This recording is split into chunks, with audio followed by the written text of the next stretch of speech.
Okay, chapter 7, page 136, question 3.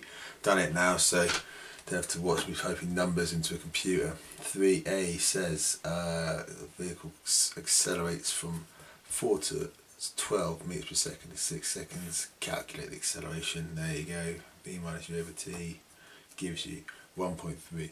Watch out for units, meters per second squared. Sketch a graph of speed versus time for the distance covered in the 6 second period in which it accelerates. 2-mark question. Not quite sure it's going to be where the marks are for, but it would require you to definitely put little marks for the points. You want to put some axes with the definite values you know. So something like this to show that you know that this marks at 6 seconds, this marks at 12, etc. And you want to label your axes. Okay, I've got velocity meters per second, time in seconds. So quite a lot of things required for sketches of graphs, but don't just leave out the basics and hope to get all the marks.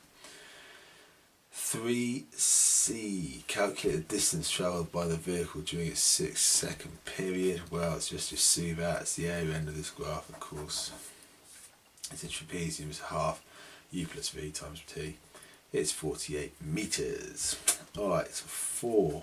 The supertanker, cruising at 4.5, takes an hour to come to rest.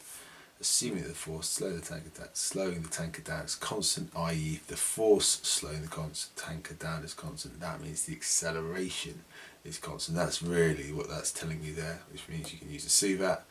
Then they want the deceleration of the tanker. So A is v minus u over t. 0, of course, is the final, minus the initials 4.5 divided by an hour gives us minus 1.3 times 10 to the minus 5 meters per second. That is the acceleration, but the book says deceleration, so you're going to have to drop the minus sign to make it to make it 1.3 times 10 to the minus 3 meters per second squared. Okay, so again, it's just if I asked deceleration and you gave it a negative, you're using a double negative.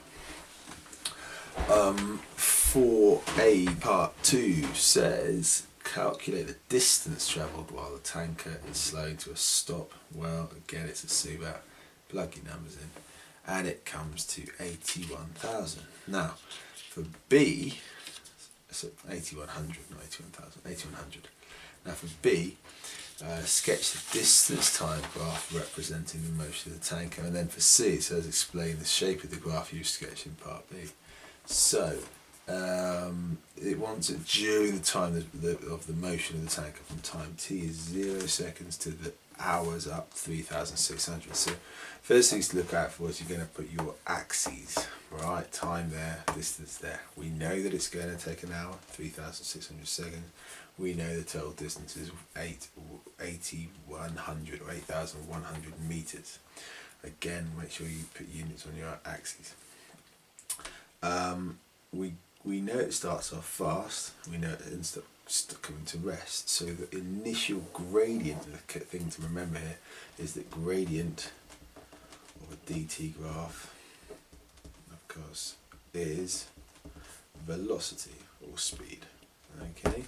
But here the initial gradient, of course, is 4.5, it's when it's steepest. The final gradient is 0, okay? And I think that's really all you can say about this one.